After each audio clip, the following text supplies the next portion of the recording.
Hi, this is Joe Morgan, class of '83. Thank you, WPI, for engaging me in the Tech Connect series.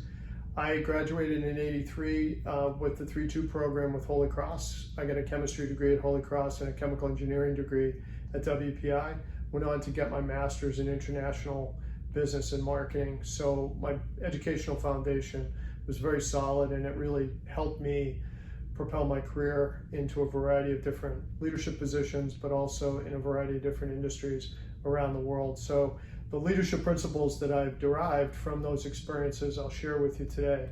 And we'll have a dialogue. I'll share some stories, and I hope that you'll be able to take away some really impactful things for you as you go forward in your own situation, whether it be an early stage in career or you're already in your career and you're looking for new insights to help improve your performance.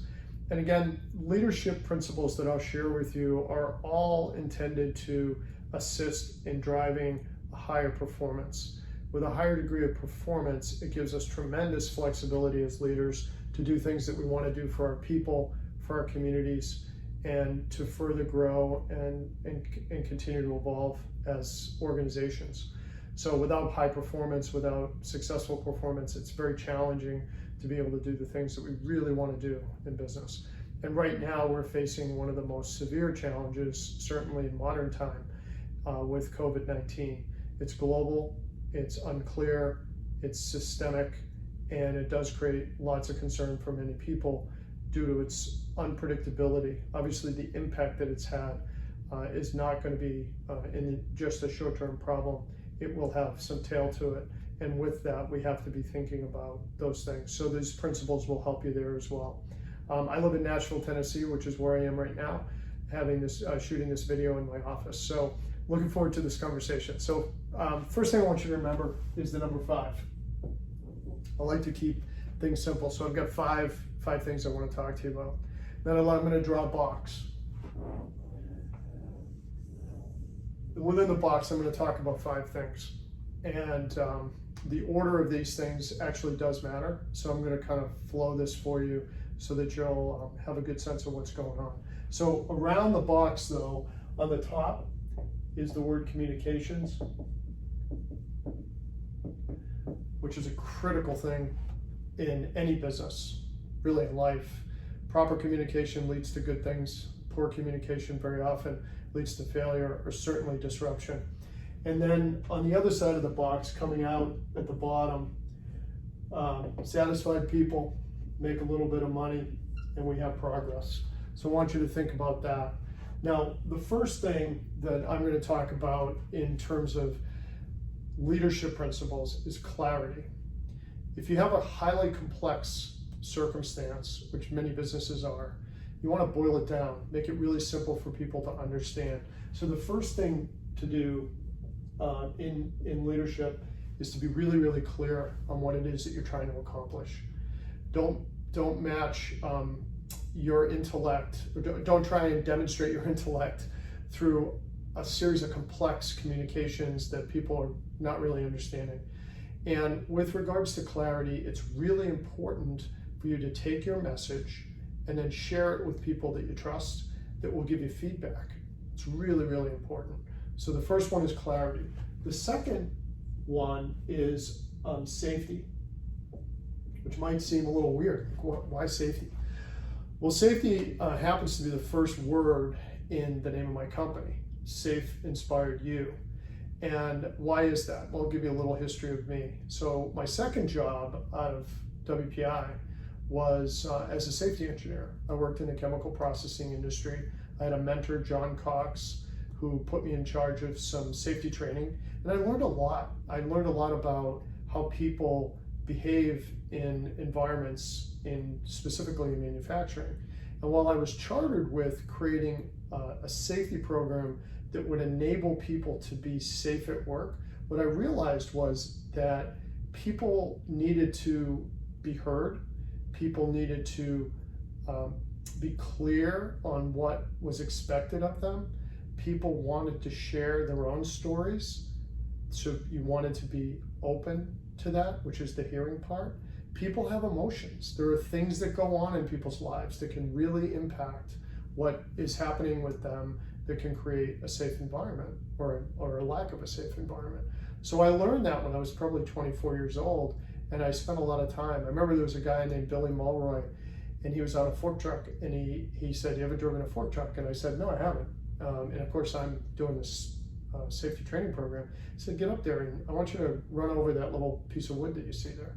And I said, "Okay." So I ran over it, and it was a jolt. And the issue was there was no suspension in the with the fork truck. And what his point was to me is the little things matter so much. And isn't that a really good guiding principle? So I, over time, have created the safety diamond. Physical safety is at the top. That's the P. We want people to go to work. We want them to be safe while they're there so that they can do their work. However, we also know that people have emotions. That's the E. We need to create an environment where people can actually share how they feel. It's actually okay to have emotions. In fact, it's more than okay to have emotions expressed. It's not okay to be disrespectful, but it is okay to share happiness, sadness, interpretation. It's really important to us in terms of getting the insights we need in order for us to be successful in what we're trying to do in our business. The other one is intellectual. So I had worked with a woman, Jess, and she had told me when she was young, just starting her career, she said, I don't have 15, 20 years experience, but I do have experience. I have a college degree. I have a life prior to this company. I've actually worked for about 6 years, so I have those experiences.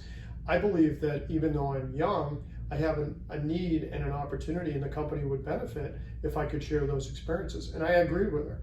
So intellectual safety is really important. To be safe in a place where just because you've got 20 years experience, just because you think you've seen things, doesn't mean that others who don't have the exact same experience or maybe the exact same time with their experience, that they don't have the right to share that. So again, the first three are physical safety, emotional safety, intellectual safety. The final one is a bit of a new one in it's the time we live. It's data and digital. So we also have to make sure that we're protecting people's personal information, that we're protecting our company's information, intellectual property. It's a very different time. So the diamond here is creating a safe environment where people can share what's really going on. Because there's nothing worse than a leader that doesn't create the proper environment and assumes, I told you what we were going to do. Why aren't you doing it? Well, you haven't actually created an environment where people can absorb what's being communicated. And then the third part of this, number 3, is curiosity. It's really important to make sure that we are engaging with the people in our organizations to understand whether they got the point, whether they got the message. Because if we think we're clear and we've created the proper environment and we're asking questions, we're following up, we're doing the things that we should be doing, we're going to get the feedback that we need to be getting in order for us to be successful. That allows us to be flexible, nimble, and adaptable in our businesses, which we have to be, because there are no linear situations truly in business. There's a lot of noise, and the great companies are the ones that listen to the people, listen to the circumstances, and apply that learning.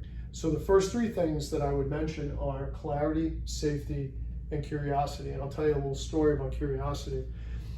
Early on in my career, I was a subject matter expert. I was running a market for a company that I worked for. And one day I noticed that some of the managers were kind of roaming around, and they hadn't been around before, and they just were poking their heads in and asking questions that I didn't think really were particularly relevant.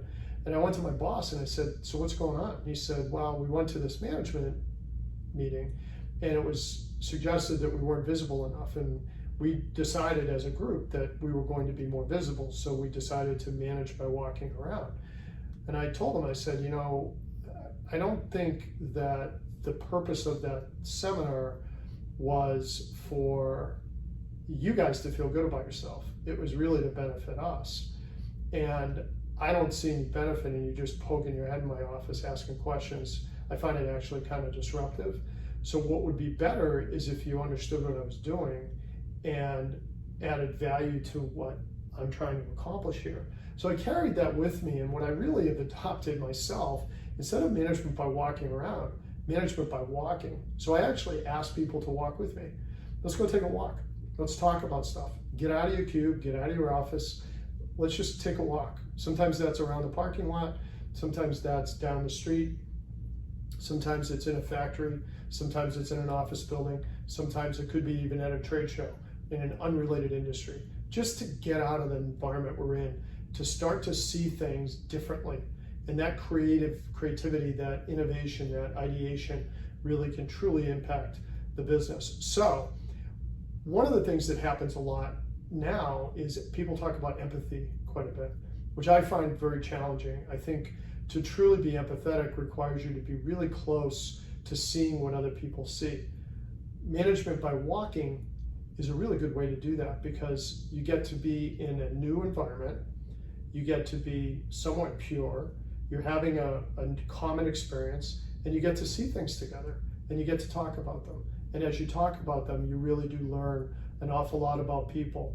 And as those guards come down, as we've said previously, create the safe environment, now you're being curious, not just asking questions for question's sake, but actually having a dialogue with people with questions that are not binary answers like yes, no, but really create a conversation amongst two people.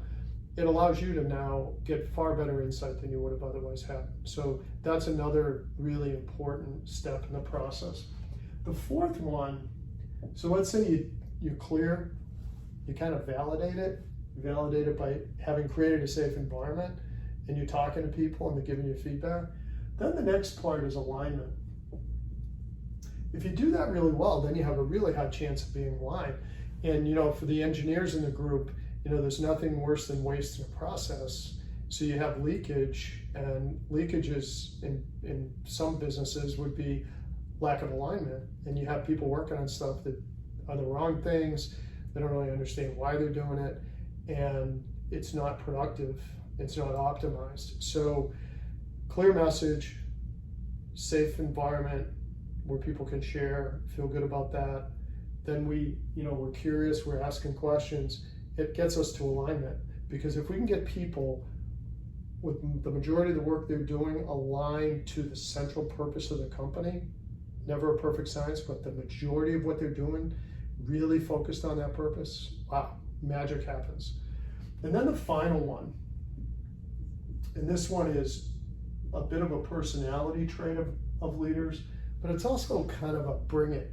If you can't get excited about the entity that you're involved in, the business you're in, the work you do, the people that are in your company, the society that your company is placed in, the community overall, the potential, then you got to find something else to do, because people want to be excited about what they're doing. They want to be given an opportunity for them to see the potential, not just in themselves, but in the work that they do and the organization that they're a part of.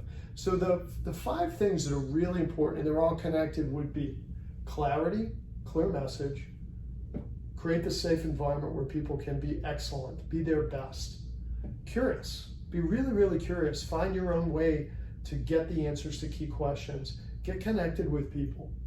That'll lead to alignment, or at least increase the probability of having alignment, which will absolutely increase the performance of the business. And then get excited about what you do. Be inspirational, but also be self-inspired yourself. You put that in the box of communication, and then you end up with really satisfied, motivated people that are doing great work. You make some money, and you have a positive trajectory for your company, and great things can happen, and you can continue to build on that. So I really appreciate WPI for taking this time, giving me a chance to speak with you for a little bit. If you want to get a hold of me, my name is Joe Morgan. I live in Nashville, Tennessee. The name of my company is SIY, which means be safe, be inspired, be you. My email address is joe.morgan@safeinspiredyou.com, and our website is www.safeinspiredyou.com. I get back to Worcester quite often. Thank you so much for this opportunity, And I hope you're all staying safe and healthy. And if you find the extraordinary things in your life, share it with at least one other person, because it makes a big difference. Thanks, everybody.